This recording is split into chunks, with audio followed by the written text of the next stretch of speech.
Sorry about that. Oh, no worries at all. Good morning, good afternoon, or good night. No matter what time zone you're in right now, welcome back to Sip and Talk. Hey, everyone. Welcome, welcome. So before we jump into today's, high-intensity brain surfing, we actually need to make a very formal, very serious public service announcement right at the top of the show. Right, our standard survival statement. Exactly. Because, well, we've been getting a ton of direct messages lately. We really have. Listeners have been super enthusiastic, recommending guests, and we've even had agencies reaching out asking if we take on commercial collaborations. Which is amazing, truly. We love the support. We appreciate it so much. But we just have to reiterate this one more time, and I promise this is the last time we'll bring it up so we don't sound annoying. Please bear with us. We currently have absolutely zero budget to invite guests. Zero. And honestly, no plans to do so in the near future. We are just a lonely island over here, burning with passion for what we do. We really are. But hey, we completely welcome you guys throwing those fastballs our way. Yeah, send us your hard data, your unique viewpoints, and we will happily break them down on air. Okay, so with that out of the way, I think we can... Wait, hold on. Time out. What's wrong? Do you hear that vibrating that sound? Hear what? I honestly thought the studio AC was acting up again, but I just looked down. And are you okay? What do you mean? Your right leg is shaking so fast, it literally looks like you installed a Tesla motor in there.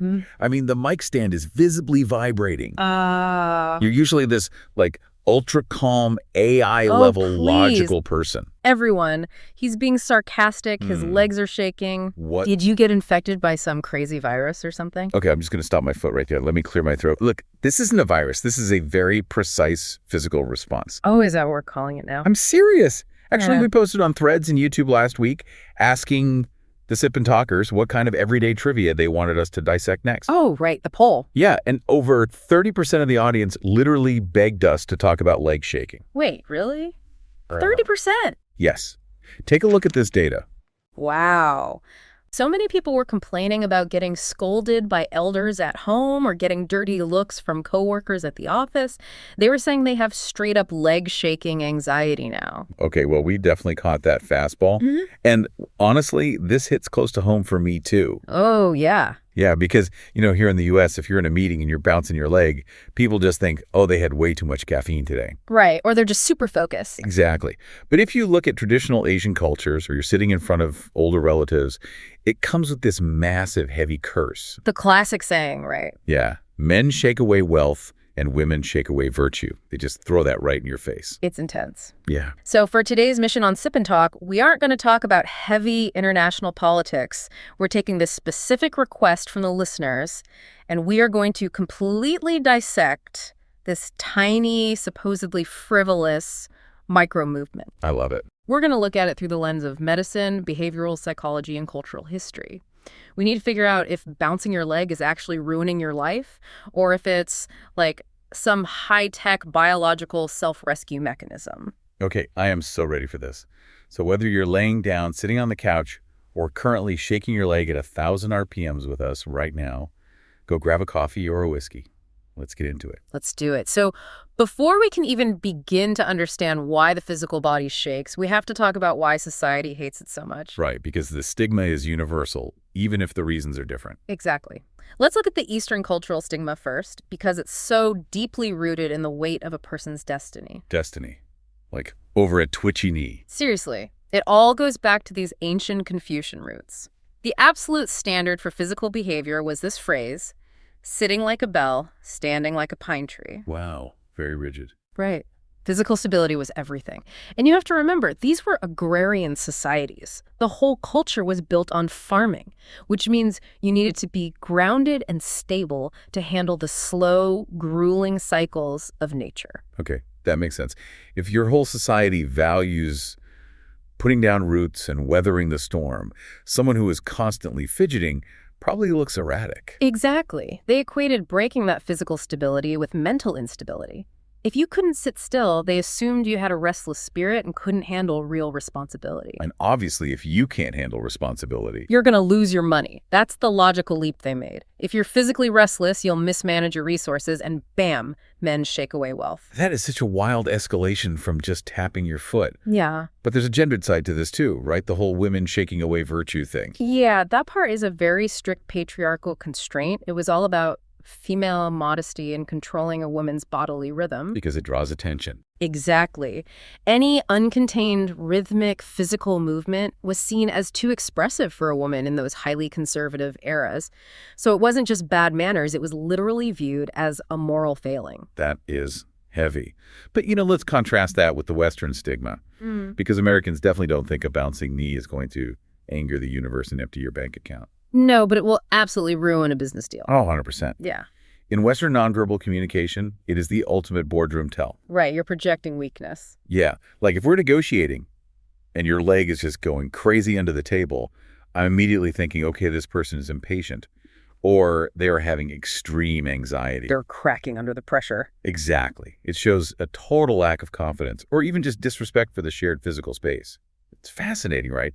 In the West, shaking your leg exposes your psychological weakness in that specific moment.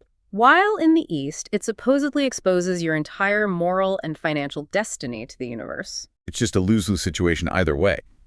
But since both cultures view it so negatively, it begs the question, is our body just malfunctioning, or is there a real physiological reason we do this? And this is where we have to look at the medical truths. Because it turns out this might actually be CPR for your legs. Okay, CPR for the legs. I am intrigued. But really quickly, we do need to fact-check something important and set a medical boundary. Oh, right. Restless leg syndrome. Yes. RLS. It's a recognized neurological disease documented by places like the Mayo Clinic.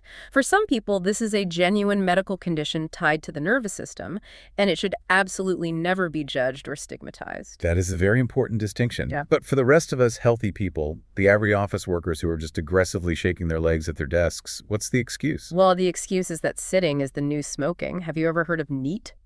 NEAT, like the acronym. Yeah, it stands for non-exercise activity thermogenesis.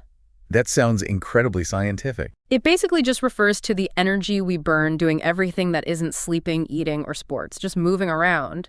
And the thing is, human beings were not designed to sit in a rigid chair for 8 hours a day. Yeah, my back constantly reminds me of that. Right. When you sit still for that long, blood literally starts pooling in your lower body. Gravity is just holding it down there in your legs. Oh, wow. So your circulation just kind of stalls out. Exactly. And your brain realizes this is a biological crisis. So leg shaking kicks in as this brilliant self-rescue mechanism. Wait, really? Yeah, it acts as a skeletal muscle pump. When you rapidly bounce your leg, you're constantly contracting and relaxing those calf muscles, which physically squeezes the deep veins and forces that pooled blood back up to your heart. That is insane. So basically, my leg isn't misbehaving at all. My brain is literally performing CPR on my dying lower half. Haha, that's a very dramatic way to put it, but yes. I mean, think about it. Sitting perfectly still with your hands folded might look super polite, but inside, your blood vessels are moving like a congested subway system at rush hour. Yeah, it's terrible for your tissues. So shaking your leg is like installing a high-speed rail for your circulation. I love that analogy. You're prioritizing oxygen and survival over, boardroom etiquette. Okay, but here's my next question. If this is just a micro HIIT workout for our blood, why does it mostly happen when we're stressed or cramming for a test? Ah, that's the psychological valve. Right, because I rarely bounce my leg when I'm just chilling on a couch watching Netflix. It's always in a tense meeting. And that makes total sense biologically. Think about what happens in a fight or flight situation. Okay. Say you're in a stressful exam. Your brain senses danger. It floods your body with cortisol and adrenaline. Yeah, my heart rate spikes. Exactly. You are biologically prepped to either fight a predator or run for your life. But socially, you can't just flip your desk over and scream. I mean, you could, but you'd get fired. Right. You're trapped in an ergonomic office chair. So all that accumulated stress hormone and kinetic energy has nowhere to go. Oh, I see. So the leg shake is like an exhaust fan for the brain. Spot on. Repetitive micro-movements, bouncing a knee, tapping a pen, they act as a method of psychological self-regulation. You're burning off that fight-or-flight energy in a localized, socially acceptable way. That is so cool. But what about when I'm not stressed? Like sometimes when I'm editing audio or deep into coding, I'm not anxious at all, but I'll catch myself tapping my foot to some imaginary beat. Now you're talking about the focus catalyst. Okay, tell me more. This ties deeply into things like ADHD and hyperfocus, actually. When you're in a flow state, your primary attention is locked in on your code. Right. But the restless peripheral parts of your brain, the parts scanning for threats, they get understimulated and bored. And a bored brain is going to try to distract me. Exactly. So by engaging in a repetitive physical movement, you're feeding those restless parts of the brain a steady, low-level stimulus. Like white noise. Yes. It occupies the background processes, preventing your core attention from wandering off. Okay, this is actually blowing my mind because I'm realizing something incredibly ironic about our society. We spent decades labeling fidgeting as this terrible, unprofessional bad habit, right? Yeah, punishing kids in school for it. Exactly. Only to turn around and monetize it through a multi-million-dollar fidget toy industry. Oh my gosh, you're so right. Like, capitalism is wild. We literally exploit our own natural biological need to self-regulate by selling people $20 plastic spinners and silicone poppets. It's hilarious when you think about it. We suppress a natural free adaptation and then manufacture a cure to sell back to you. Which leads me to wonder, if leg shaking is actually this brilliant biological adaptation, what other bad habits has modern society incorrectly labeled as flaws? Oh, there are so many. This brings up the concept of evolutionary remnants. Evolutionary remnant. Yeah. You have to remember, industrial society with its factories and cubicles requires this unnatural machine-like stillness. Yeah. But our bodies evolved over millions of years to survive in the wild. Okay, so give me an example of a so-called flaw that's actually a superpower. How about self-talk? Oh, like muttering to yourself. Yeah, people definitely assume you're crazy if you're walking down the street having a full conversation with yourself. Right. Society demands silent thought. But cognitively, it's called overt self-talk, and it is incredibly powerful. Really? How so? When you speak your thoughts out loud, you force your auditory cortex to engage along with your internal dialogue. It acts as a dual-core processor for memory and logic. Wait, that is amazing. So I'm not a crazy person mumbling to myself. I'm just running dual monitors for my brain. Exactly. You're externalizing the problem to solve it faster. Okay, I love that. What else? Because I have a major bone to pick with early birds feeling superior to night owls. Oh, you're going to love this one. The corporate world definitely pushes the narrative that if you aren't up at 5 a.m. grinding, you're lazy. Yes. It's so annoying. Well, evolutionary biology defends you with the sentinel hypothesis. The sentinel hypothesis. Okay, lay it on me. Think about our ancient tribal ancestors. If the entire tribe went to sleep at the exact same time, say, everyone passes out at 10 p.m. and wakes up at 6 a.m., the whole tribe would be totally defenseless in the middle of the night. Exactly. Any nocturnal predator or rival tribe could just wipe them out. So genetics created variants. Oh, so some people are biologically hardwired to stay up late. Yes. Night owls were literally created by evolution to stay awake and guard the tribe's fire while everyone else slept. It's an evolutionary defense, not laziness. Okay, I am taking this right to my boss. I'm not rolling into work late because I'm lazy. I'm just exhausted from guarding the tribal fire all night. Haha, I'm sure HR will love that excuse. I am literally carrying the genetics of a warrior. Ooh. Okay, what about daydreaming? Because bosses definitely hate it when you're just staring blankly at a wall. That is the ultimate misunderstanding of productivity. Staring into space is when the default mode network, or the DMN, takes over. The default mode network. Yeah. When you're hyper-focused on a spreadsheet, your brain is using a very narrow task-positive network. But when you let your mind wander and just daydream... That's when the brain actually zooms out. Exactly. The DMN connects totally different lobes of the brain. It's the ultimate incubator for creativity, problem-solving, and synthesizing new ideas. So it's basically running a complex background algorithm while you look like you're doing absolutely nothing. Precisely. It's vital for innovation. I'm just sitting here realizing that I am not a lazy, fidgety, mumbling mess.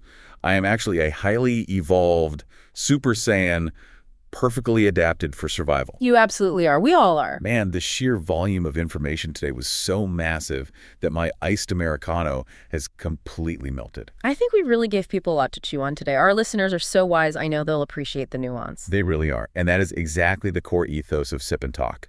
We don't want to spoon-feed you standard answers or, like, generic chicken soup for the soul. Definitely not. We just want to provide objective facts and multiple perspectives so you can keep clear eyes and maintain independent, critical thinking in a world that is just overflowing with information. And just as a quick disclaimer, exploring these different cultural views today involved absolutely no criticism or discrimination against any nation or group. It was purely an objective, factual exploration. Of course. And hey, if today's chat sparked any thoughts for you, or if you have topics on international current events, AI, or philosophy that you want us to explore next, definitely drop a comment or shoot us an email. Yes. Make sure to subscribe to the Sip and Talk podcast so you never miss an episode. And also, a quick shout out to our old friend Mickey's YouTube channel, Mickey to Life. Definitely go check out their latest travel vlogs. They're amazing. Highly recommend. But before we say goodbye, I want to leave you with one final thought to ponder. Ooh, let's hear it. If forcing ourselves to sit perfectly still in an office is actually a fight against millions of years of human biology, what will the definition of professionalism look like in 50 years? Wow. Will the boardrooms of the future realize the science and actually mandate that we move?